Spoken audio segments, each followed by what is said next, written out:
Hello, and welcome back to Baby Elias's stories. We now return to The War of the Worlds by H.G. Wells. Chapter 22, The Stillness. My first act before I went into the pantry was to fasten the door between the kitchen and the scullery. But the pantry was empty. Every scrap of food had gone. Apparently, the Martian had taken it all on the previous day. At that discovery, I despaired for the first time. I took no food or no drink either, on the 11th or the 12th day. At first, my mouth and throat were parched, and my strength ebbed sensibly. I sat about in the darkness of the scullery in a state of despondent wretchedness.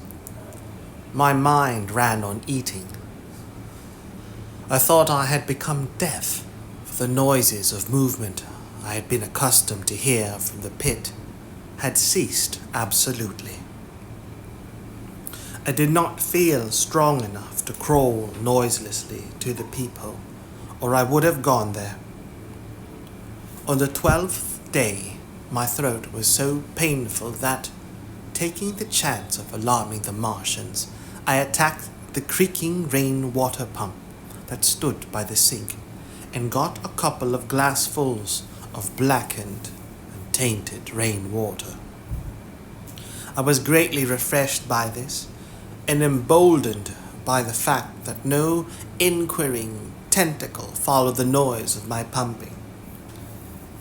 During these days, in a rambling, inconclusive way, I thought much of the curate and of the manner of his death.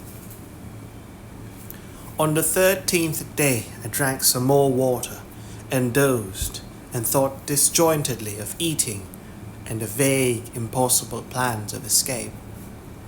Whenever I dozed, I dreamt of horrible phantasms, of the death of the curate, or of sumptuous dinners, but asleep or awake, I felt a keen pain that urged me to drink again and again.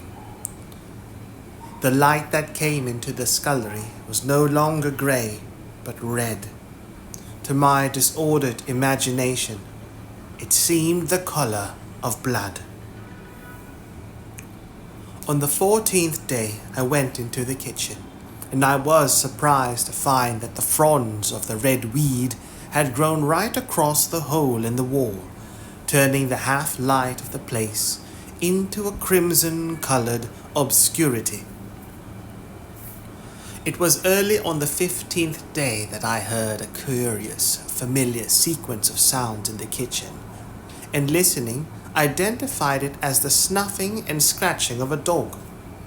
Going into the kitchen, I saw a dog's nose peering in through a break among the ruddy fronds.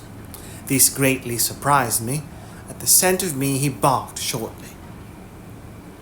I thought if I could induce him to come into the place quietly, I should be able, perhaps, to kill and eat him. And in any case, it would be advisable to kill him, lest his actions attracted the attention of the Martians. I crept forward, saying, "Good dog," very softly, but he suddenly withdrew his head and disappeared. I listened. I was not deaf, but certainly the pit was still. I heard a sound like the flutter of a bird's wings and a horse croaking, but that was all. For a long while I lay close to the peephole, but not daring to move aside the red plants that obscured it. Once or twice I heard a faint pitter-patter, like the feet of the dog going hither and thither on the sand far below me, and there were more bird-like sounds, but that was all. At length, encouraged by the silence, I looked out. Except in the corner, where a multitude of crows hopped and fought over the skeletons of the dead the Martians had consumed, there was not a living thing in the pit.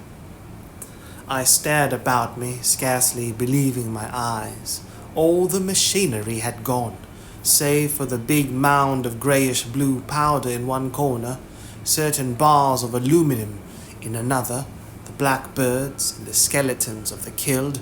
The place was merely an empty circular pit in the sand.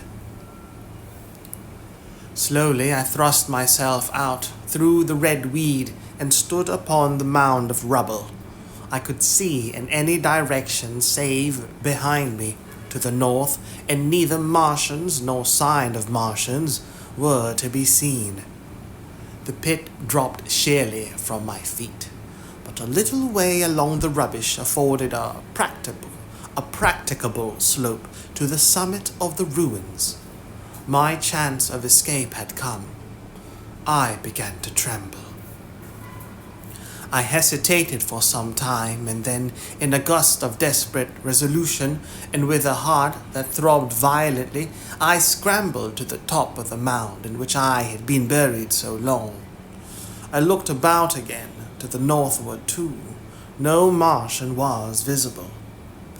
When I had last seen this part of Sheen in the daylight, it had been a straggling street of comfortable white and red houses, interspersed with abundant shady trees.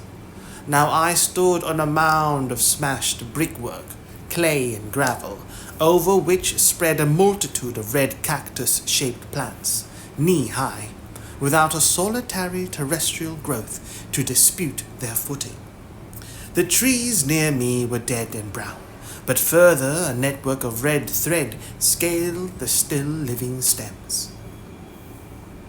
The neighboring houses had all been wrecked, but one had been buried.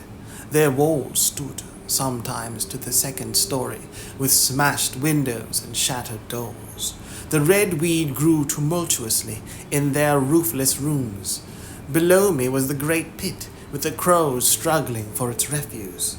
A number of other birds hopped about among the ruins. Far away I saw a gaunt cat slink crouchingly along a wall, but traces of men there were none. The day seemed, by contrast with my recent confinement, dazzlingly bright, the sky a glowing blue. A gentle breeze kept the red weed that covered every scrap of unoccupied ground gently swaying, and oh, the sweetness of the air. Chapter 23. The Work of 15 Days. For some time I stood tottering on the mound regardless of my safety. Within that noisome den from which I had emerged, I had thought with a narrow intensity only of our immediate security. I had not realized what had been happening to the world, had not anticipated this startling vision of unfamiliar things. I had expected to see Sheen in ruins. I found about me the landscape, weird and lurid, of another planet. For that moment I touched an emotion beyond the common range of men, yet one that the poor brutes we dominate know only too well. I felt as a rabbit might feel, returning to his burrow, and suddenly confronted by the work of a dozen busy navvies digging the foundations of a house. I felt the first inkling of a thing that presently grew quite clear in my mind, that oppressed me for many days, a sense of dethronement, a persuasion that I was no longer a master, but an animal among the animals, under the Martian heel. With us it would be as with them, to lurk and watch, to run and hide. The fear and empire of man had passed away. But so soon as this strangeness had been realized, it passed, and my dominant motive became the hunger of my long and dismal fast. In the direction away from the pit, I saw, beyond a red-covered wall, a patch of garden ground unburied. This gave me a hint, and I went knee-deep, but sometimes neck-deep, in the red weed. The density of the weed gave me a reassuring sense of hiding. The wall was some 6 feet high, and when I attempted to clamber it, I found I could not lift my feet to the crest. So I went along by the side of it, and came to a corner in the rockwork that enabled me to get to the top, and tumbled into the garden I coveted.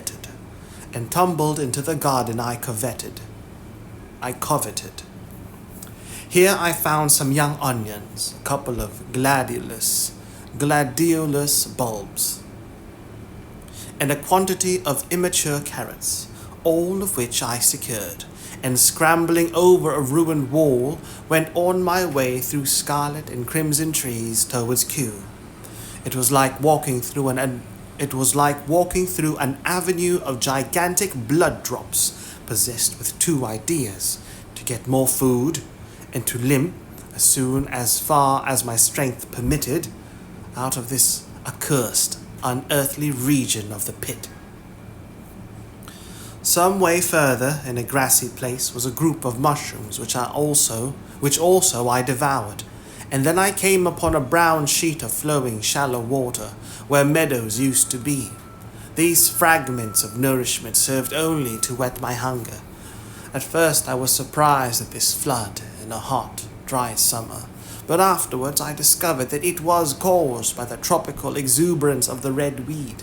Directly this extraordinary growth encountered water, it straightway became gigantic and of unparalleled fecundity.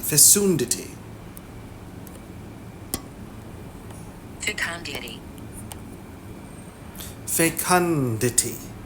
The ability to produce an abundance of offspring or new growth. Fertility. Its seeds were simply poured down into the water of the Wey and Thames, and its swiftly growing and titanic water fronds speedily choked both these rivers.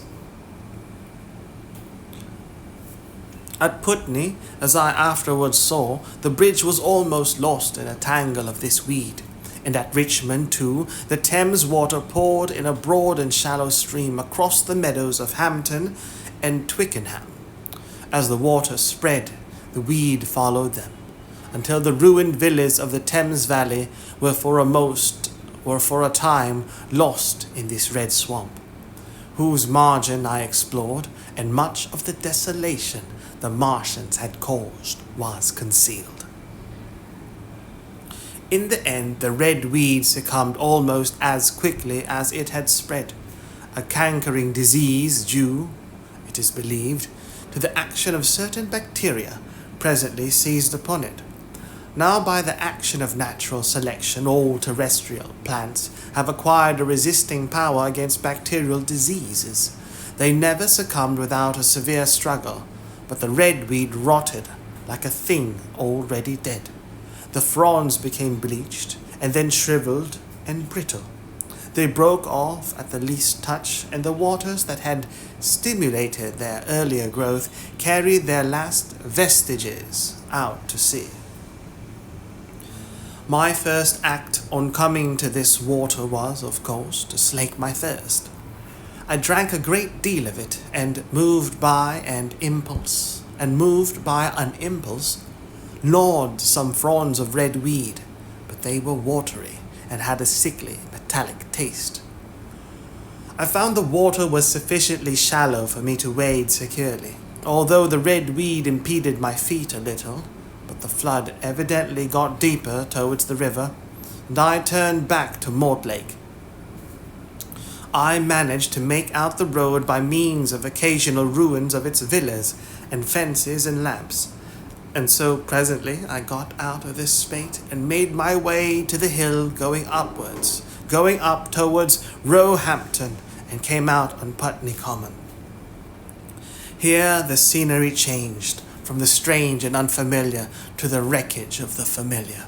Patches of ground exhibited the devastation of a cyclone, and in a few score yards I would come upon perfectly undisturbed spaces, houses with their blinds trimly drawn and doors closed, as if they had been left for a day by the owners, or as if their inhabitants slept within. The red weed was less abundant. The tall trees along the lane were free from the red creeper.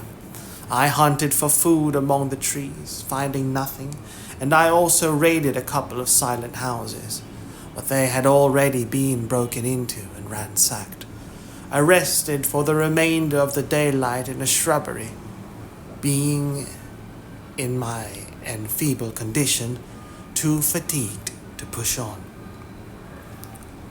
All this time I saw no human beings, and no signs of the Martians. I encountered a couple of hungry-looking dogs, but both hurried circuitously.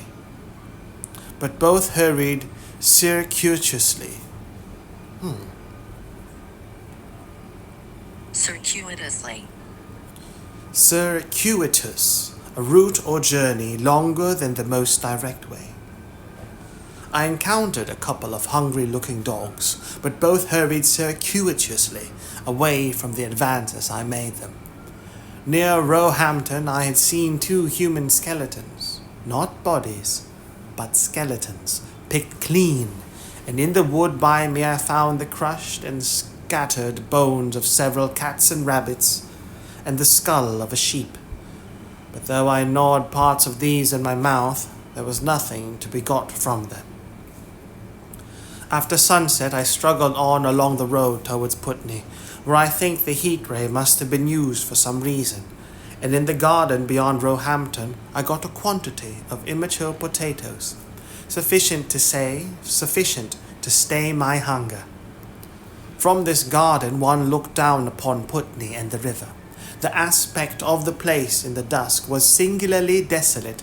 Blackened trees, blackened, desolate ruins, and down the hills the sheets of the flooded river, red tinged with the weed. And over all, silence. It filled me with indescribable terror to think how swiftly that desolating change had come. For a time I believed that mankind had been swept out of existence, and that I stood there alone, the last man left alive. Hard by the top of Putney Hill, I came upon another skeleton with the arms dislocated and removed several yards from the rest of the body. As I proceeded, I became more and more convinced that the extermination of mankind was, save for such stragglers as myself, already accomplished in this part of the world. The Martians, I thought, had gone on and left the country desolate, seeking food elsewhere. Perhaps even now they were destroying Berlin or Paris, or it might be they had gone northward. Chapter 24. The Man on Putney Hill. I spent that night in the inn that stands at the top of Putney Hill, sleeping in a made bed for the first time since my flight to Leatherhead. I will not tell the needless trouble I had breaking into that house. Afterwards, I found the front door was on the latch, nor how I ransacked every room for food, until just on the verge of despair, in what seemed to me to be a servant's bedroom, I found a rat-gnawed crust and 2 tins of pineapple.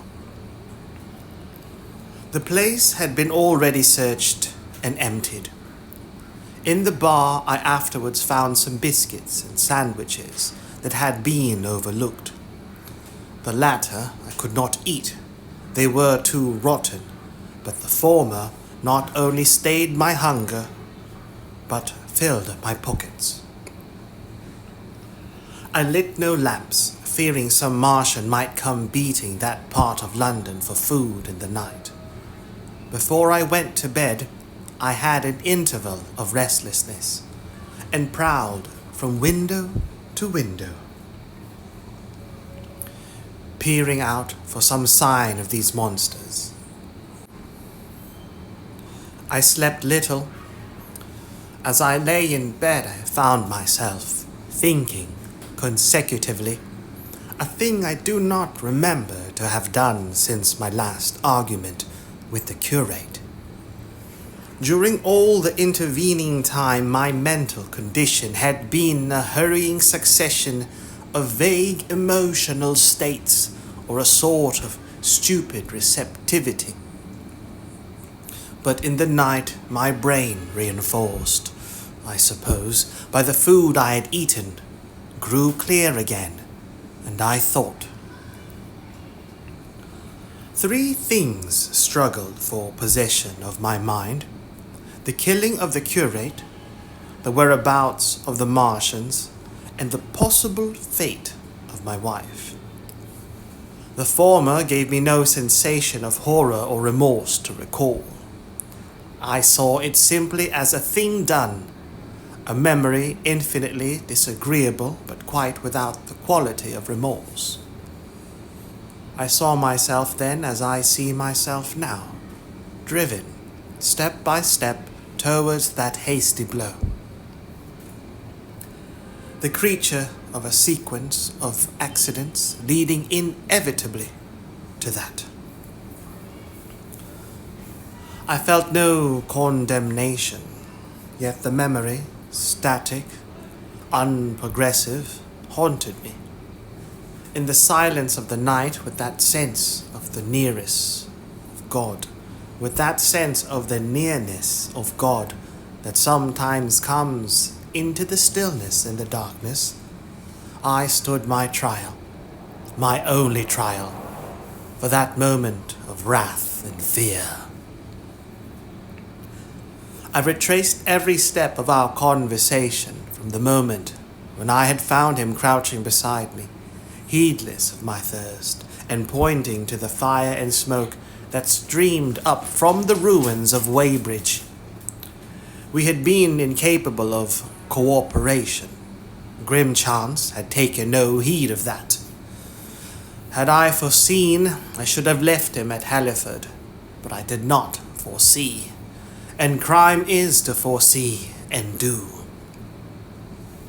I set this down as I have set all this story down, as it was. There were no witnesses. All these things I might have concealed, but I set it down, and the reader must form his judgment as he will. And when by an effort I had set aside that picture of a prostrate body, I faced the problem of the Martians and the fate of my wife. For the former I had no data. I could imagine 100 things, and so, unhappily, I could for the latter. And suddenly that night became terrible. I found myself sitting up in bed, staring at the dark. I found myself praying that the heat ray might have suddenly and painlessly struck her out of being. Since the night of my return from Leatherhead, I had not prayed. I had uttered prayers, fetish prayers, had prayers as heathens mutter charms when I was in extremity. But now I prayed indeed, pleading steadfastly and sanely, face to face with the darkness of God. Strange night, strange in this, that so soon as dawn had come, I, who had talked with God, crept out of the house like a rat, leaving its hiding place. A creature scarcely larger, an inferior animal, a thing that for any passing whim of our masters might be hunted and killed. Perhaps they also prayed confidently to God. Surely, if we have learned nothing else, this war has taught us pity.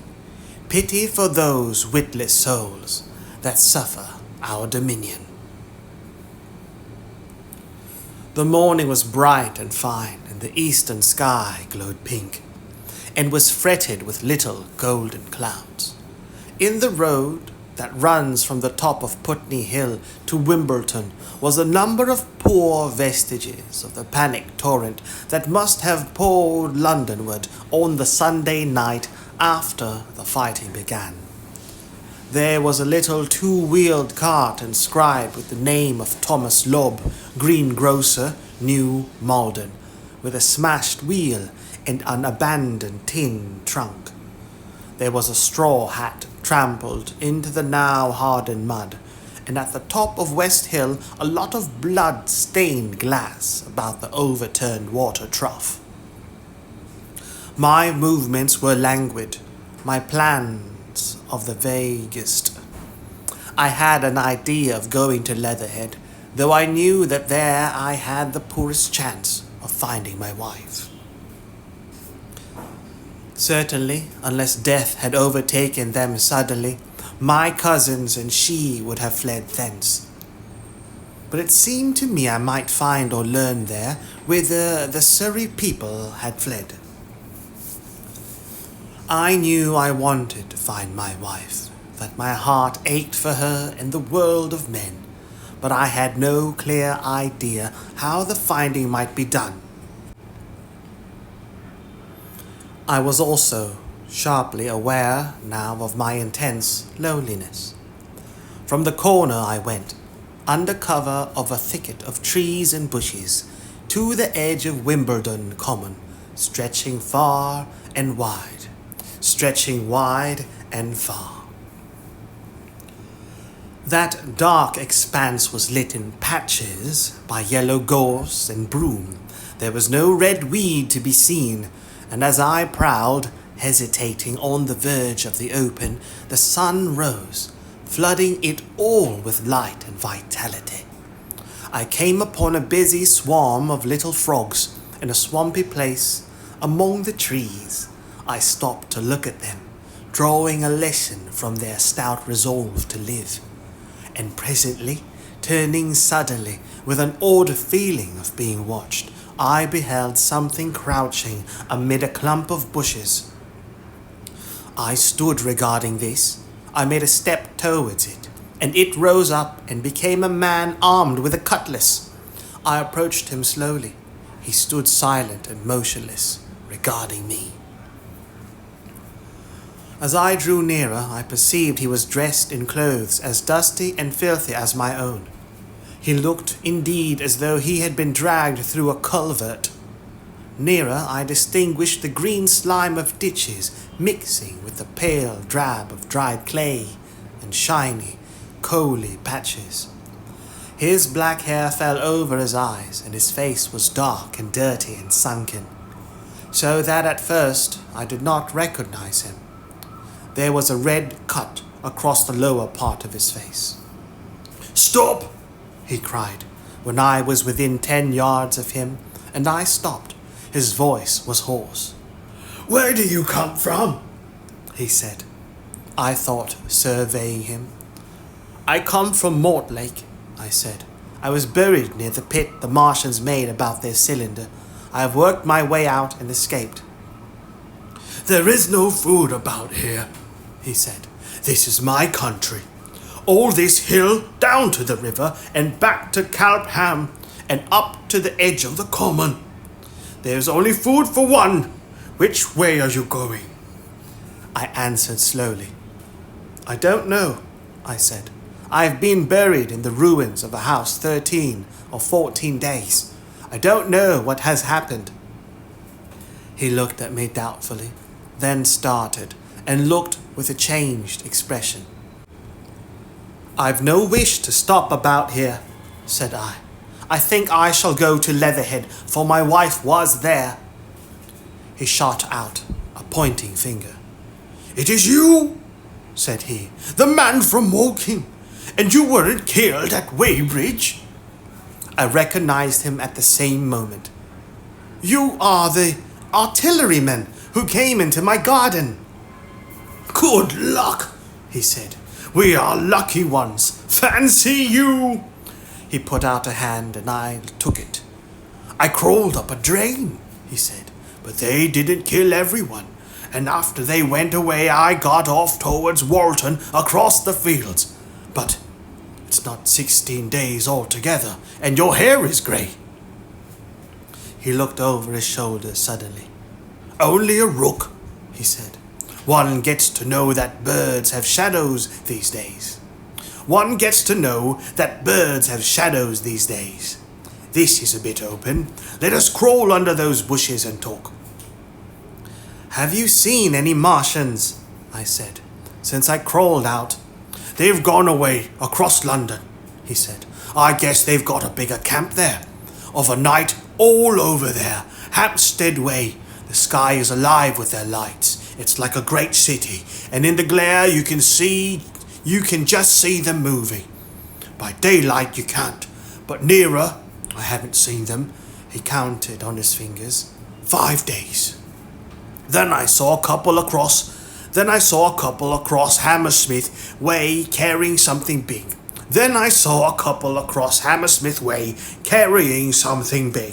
And the night before last. He stopped and spoke impressively. It was just a matter of lights, but it was something up in the air. I believe they built a flying machine and are learning to fly. I stopped on hands and knees, for we had come to the bushes. Fly? Yes, he said, fly. I went on into a little bower and sat down. It is all over with humanity, I said.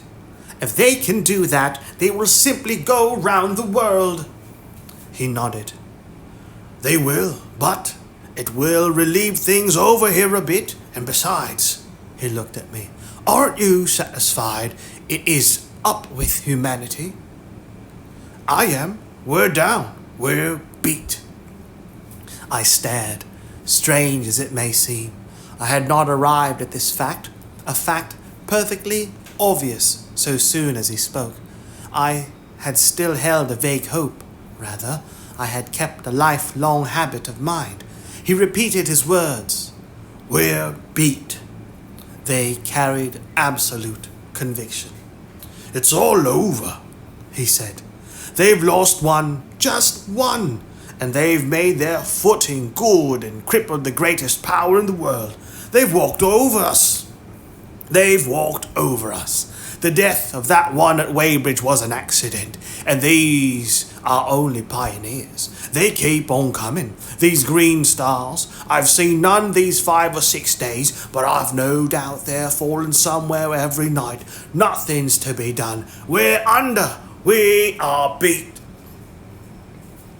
I made him no answer. I sat staring before me, trying in vain to devise some countervailing thought.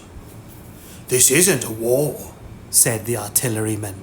It never was a war, any more than there's war between man and ants. Suddenly, I recalled the night in the observatory. After the 10th shot, they fired no more, at least, until the first cylinder came. How do you know? Said the artilleryman. I explained, he thought. Something wrong with the gun, he said. But what if there is? They'll get it right again, and even if there's a delay, how can it alter the end? It's just men and ants. There's the ants builds the cities. Live their lives, have wars, revolutions, until the men want them out of the way, and then they go out of the way. That's what we are now, just ants. Only, yes, I said, we are eatable ants.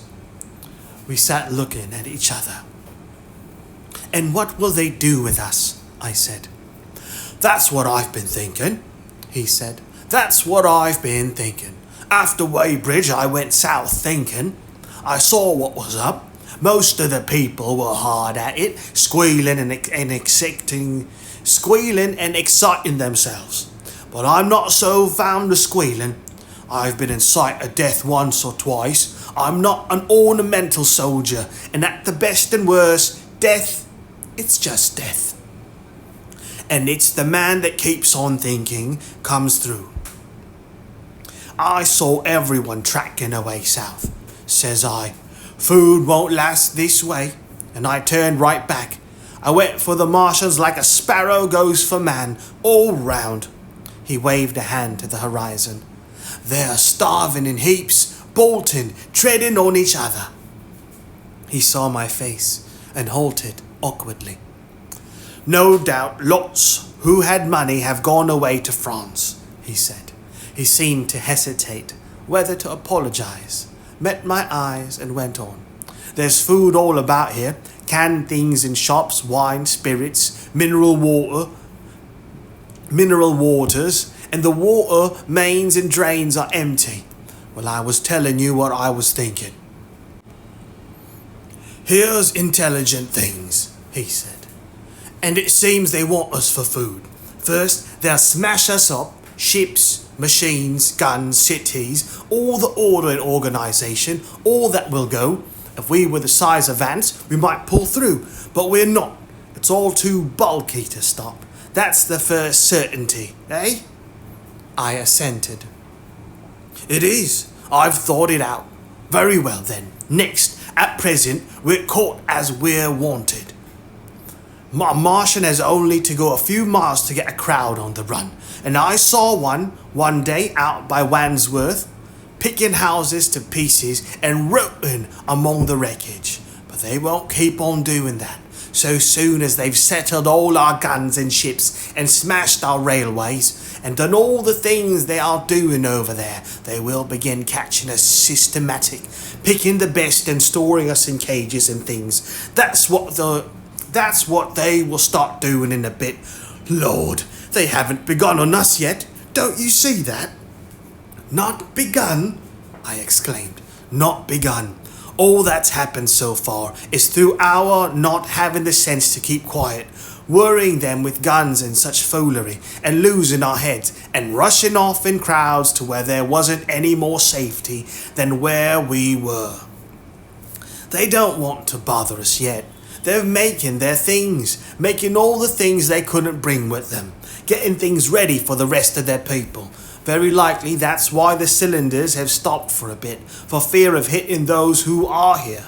And instead of our rushing about blind on the howl or getting dynamite on the chance of busting them up, we've got to fix ourselves up according to the new state of affairs. That's how I got it figured out. That's how I figured it out. It isn't quite according to what a man wants for his species, but it's about what the facts point to. And that's the principle I acted upon. Cities, nations, civilizations, progress, it's all over. That game's up. We are beat. But if that is so, what is there to live for? The artilleryman looked at me for a moment. There won't be any more blessed concerts for 1,000,000 years or so. There won't be any Royal Academy of Arts, and no nice little feeds at restaurants. If it's amusement you're after, I reckon the game is up. If you got any drawing room manners, or a dislike to eating peas with a knife, or drooping H's, you better chuck 'em away. There ain't no further use. You mean? I mean that men like me are going on living for the sake of the breed. I tell you, I'm grim set on living, and if I'm not mistaken, you'll show what insides you've got to. Before long, we aren't going to be exterminated, and I don't mean to be caught either, and tamed and fattened and bred like a thundering ox. Ugh, fancy those brown creepers. You don't mean to say? I do. I'm going on, under their feet. I've got a plan. I've thought it out. We men are beat. We don't know enough. We've got to learn before we got a chance. And we've got to live and keep independent while we learn. See? That's what has to be done. I stared, astonished, and stirred profoundly by the man's resolution. Great God! Cried I. But you are a man indeed! And suddenly I gripped his hand. Eh? He said, with his eyes shining. I've thought it out, eh? Go on, I said. Well, those who mean to escape their catching must get ready. I'm getting ready, mind you. It isn't all of us that are made for wild beasts. And that's what it's got to be. That's why I watched you. I had my doubts. You're slender. I didn't know that it was you see, or just how you've been buried. All these, the sort of people that lived in these houses, all those damn little clerks that used to live down that way, they'd be no good. They'd haven't any spirit in them.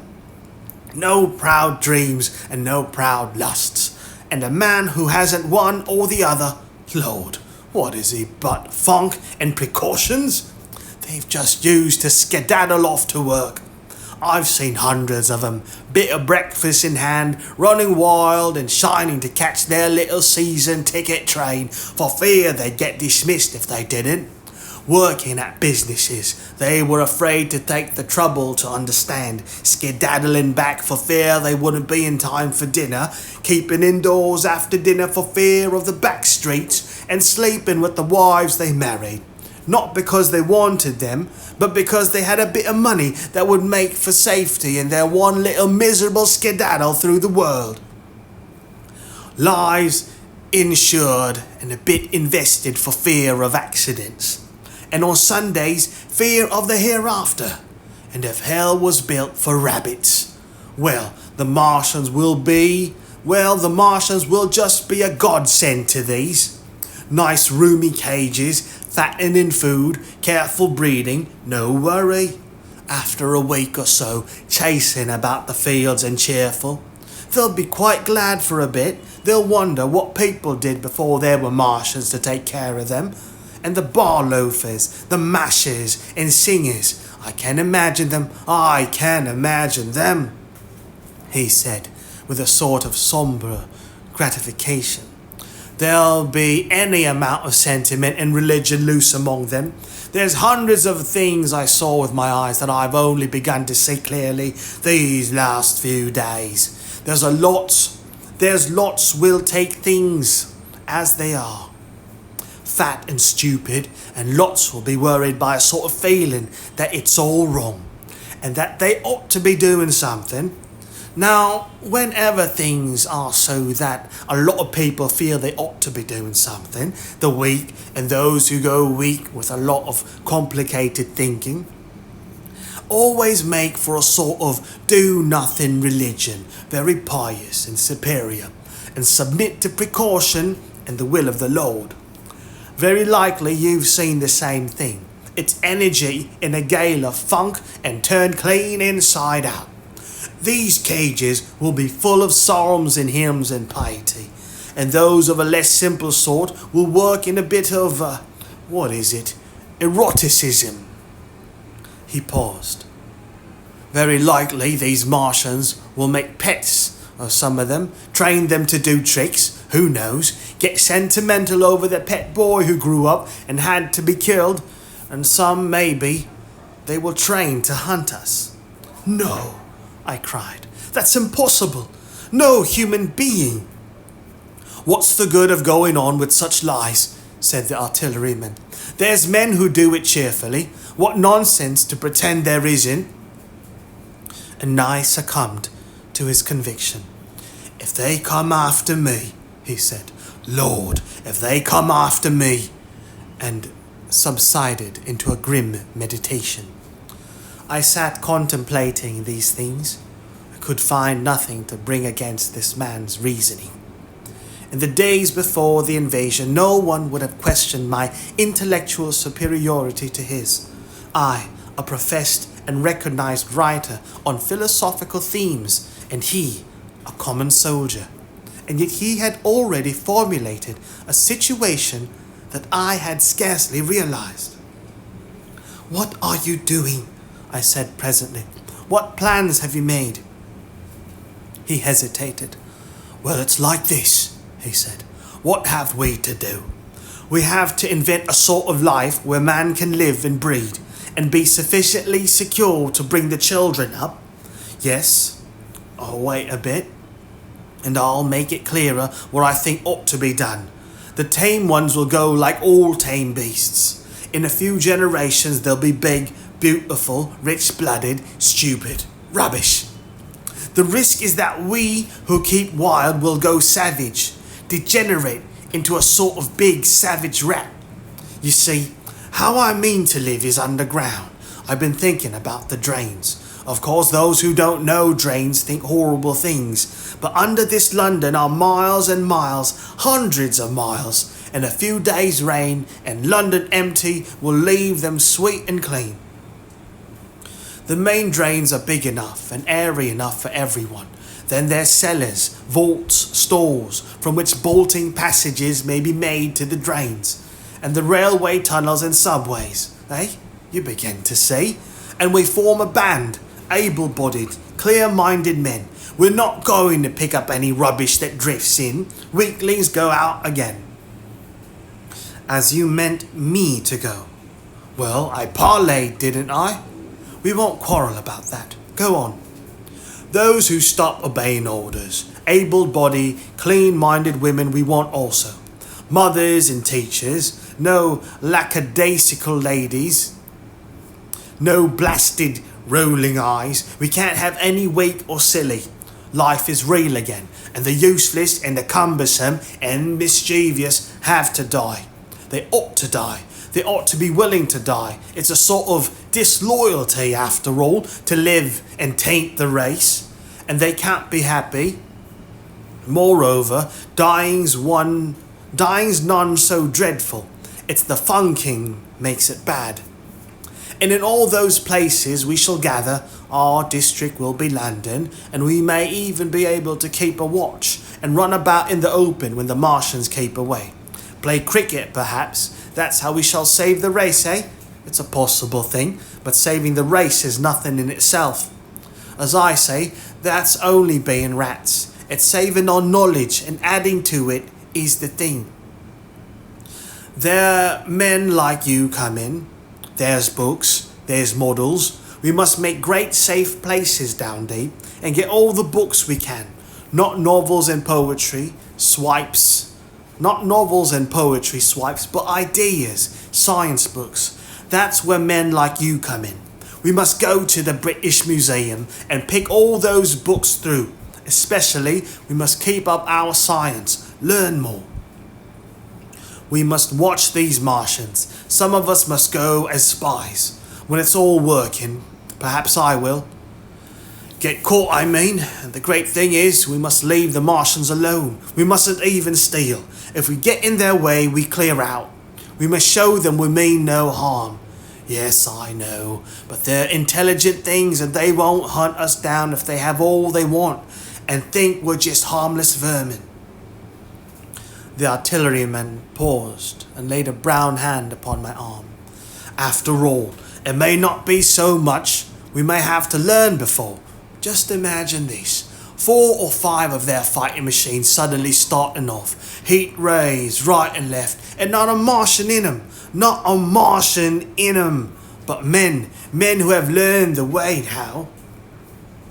And maybe in my time even those men fancy having one of them lovely things with its heat ray wide and free. Fancy having it in control.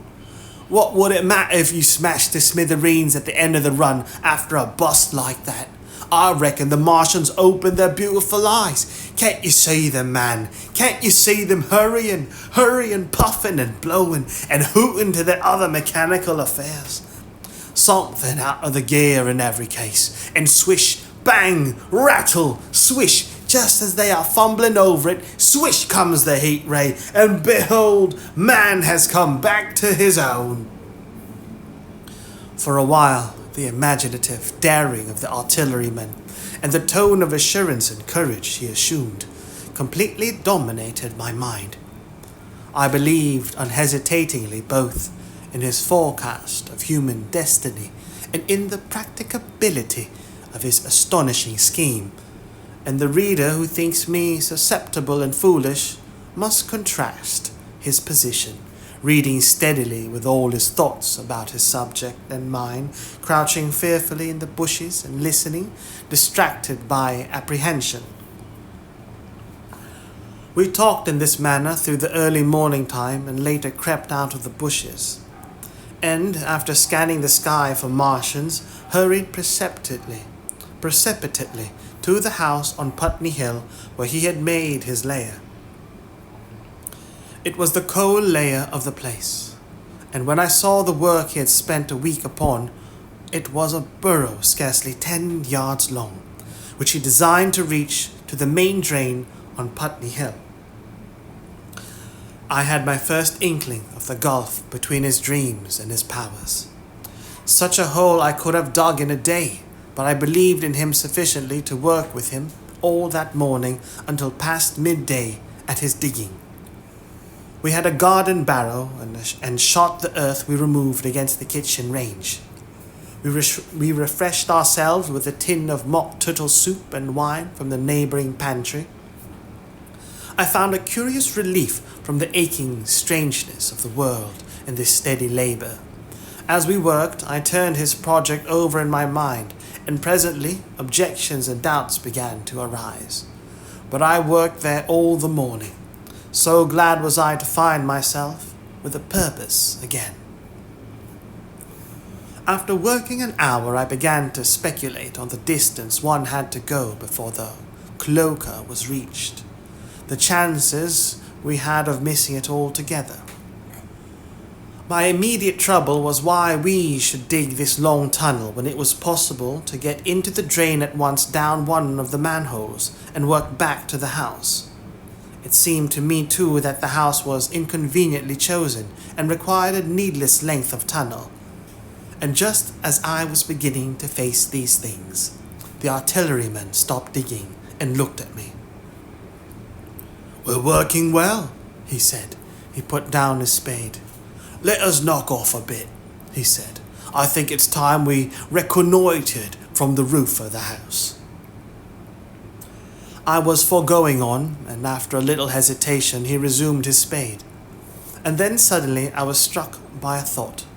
I stopped, and so did he at once.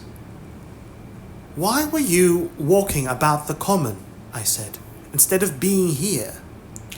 "Taking the air," he said. "I was coming back. It's safer by night." "But the work?"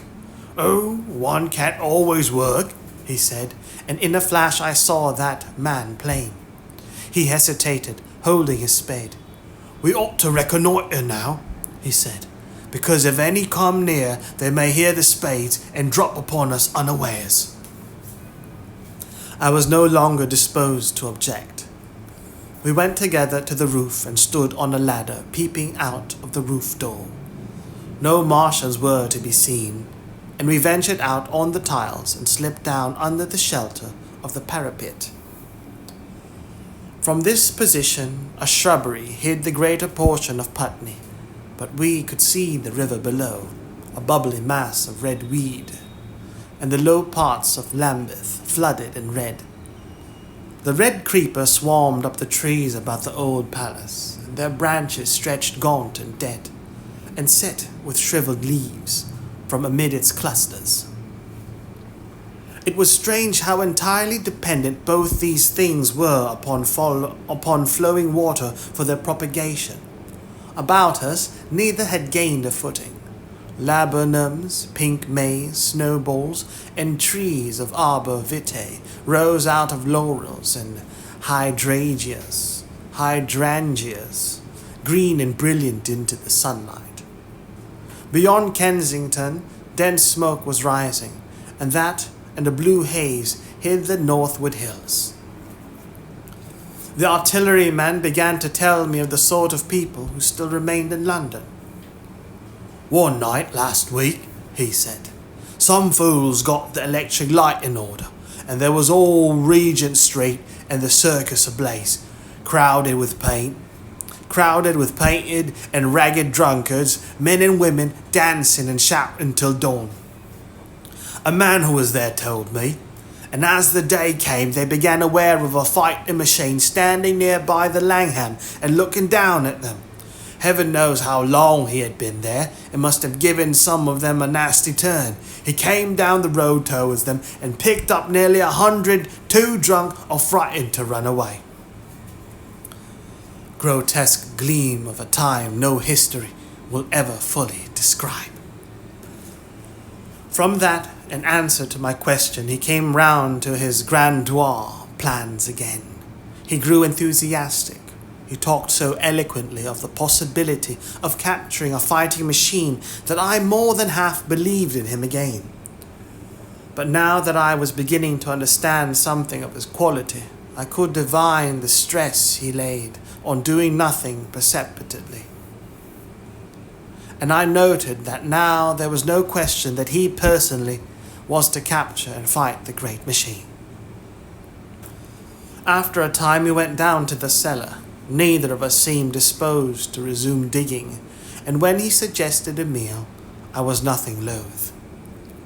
He became suddenly very generous, and when we had eaten, he went away and returned with some excellent cigars. We lit these, and his optimism glowed. He was inclined to regard my coming as a great occasion. "There's some champagne in the cellar," he said. "We can dig better on this Thames-side Burgundy," said I. "No," said he, "I am host today. Champagne! Great God! We've a heavy enough task before us. Let us take a rest and gather strength while we may. Look at these blistered hands." And pursuant to this idea of a holiday, he insisted upon playing cards after we had eaten. He taught me euchre, and after dividing London between us, I taking the northern side and he the southern, we played for parish points. Grotesque and foolish as this will seem to the sober reader, it is absolutely true. And what is more remarkable, I found the card game and several others we played extremely interesting. Strange mind of man, that, with our species upon the edge of extermination or appalling degradation, with no clear prospect before us but the chance of a horrible death, we could sit following the chance of this painted pasteboard and playing the joker with a vivid delight. Afterwards he taught me poker, and I beat him at 3 tough chess games. When dark came, we decided to take the risk and lit a lamp. After an interminable string of games, we supped, and the artilleryman finished the champagne. We went on smoking the cigars. He was no longer the energetic regenerator of his species I had encountered in the morning. He was still optimistic, but it was a less kinetic, a more thoughtful optimism. I remember he wound up with my health, proposed in a speech of small variety and considerable intermittence. I took a cigar and went upstairs to look at the lights of which he had spoken that blazed so greenly along the Highgate hills. At first I stared unintelligently across the London valley. The northern hills were shrouded in darkness.